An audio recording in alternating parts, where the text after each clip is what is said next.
Hey, how you guys going? My name is Heartbeat, welcome back in today's video, and today we're here with another fantastic episode of the Arctic Shack for you beautiful people. So, in this week's episode of the Arctic Shack, we're gonna have a talk about why the furry fandom shouldn't really interact with the outside world.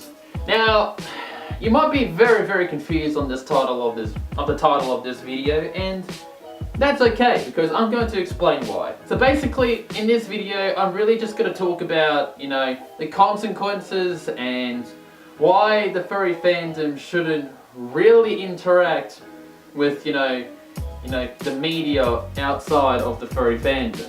And this involves, TV, magazines, newspapers, anything that you can really think of.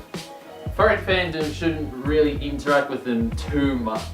Like, it is okay if they're just asking a simple question, like say at a convention or a fur meet or something like that, and just ask a simple question like, hey, what's going on? What are you wearing? Something like that. That's completely fine, because those people obviously, they're just questioning it. They're just like, oh, yeah, okay, they're wearing this. I can enjoy the rest of my day. But the thing is that since obviously the furry fandom is getting bigger and bigger by the day, numbers are growing, convention numbers are growing, everything is growing within this furry fandom.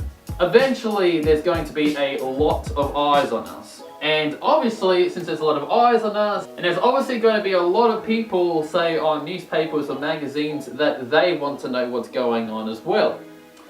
And obviously, once they release the story, it's obviously to the public for anyone to view and enjoy. Now, I don't know about you, but do you remember that episode? Yeah, I think you know what I'm talking about. That episode. You remember how well that went down? Yeah, not very well, let's be honest. The furry fandom is just a very easy place to make fun of, if that makes sense. It's a very easy place to point fun of, because obviously I'm sitting here with a foam head on, covered in fake fur, wearing a Pegasus onesie, for crying out loud, sitting here talking to a camera. Yes, that's very weird. Yes, that's very strange. And my videos are out there to the public for anyone to critique and enjoy. And that's completely okay, because I know that my videos would reach an audience that is, sustainable for the furry fandom, because all these videos are for the furry fandom. But of course, obviously, since my videos are out there forever, anybody can watch them. The public eye can watch them. Anybody can watch them. And that's fine at some point.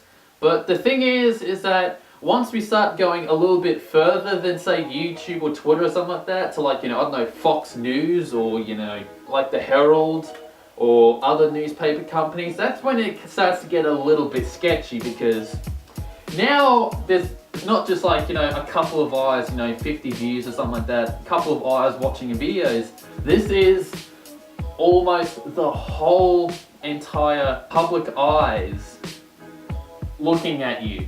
And the reason why this is a big issue is because, unfortunately, in this fandom, with people that don't really know too much about the fandom, there's going to be a lot of stereotypes. Now obviously, if these people watch this sort of newspaper article or whatnot, they're going to go, oh my gosh, what's a furry? I don't know what a furry is.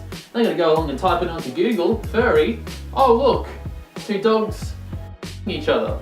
And obviously, it's good that we're projecting our voice into the public eye, that say, to just say, hey, we're actually not about that, or we are, but not all of us, if that makes sense. And that's completely fine. But the thing is that if you do like to project your voice out there, you just got to be faced with a lot of criticism. And you got to be faced with a lot of people that don't know what the furry fandom is all about. And sure, it may gain you a lot of attention. Sure, it might gain you a lot of, subscribers, a lot of followers, so on. But that means that there's got to be a lot of pressure on you, because these people, obviously, a lot of these people looking at this article would not know what the furry fandom is about. So, if you ever considered, maybe you just got walked up to a newspaper article, like newspaper photographer or something like that, or a news reporter. Just it's completely fine. Do what you do. I can't control you. But I'm just saying, from my point of view, it's a really, really big risk. Because you've got to have a lot of eyes on you, a lot of critique thrown at you. But that really wraps it up for today's video. Thank you guys so much for watching, I really appreciate it.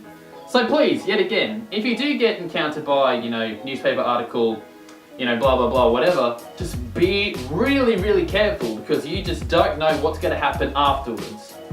Yes, you've got to get a lot of attention. Yes, you might get a lot of followers and subscribers, but please, just be careful because not everybody loves the furry fandom as much as you and I do.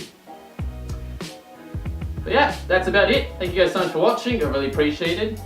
And I will catch you guys in the next video. See you later, mate.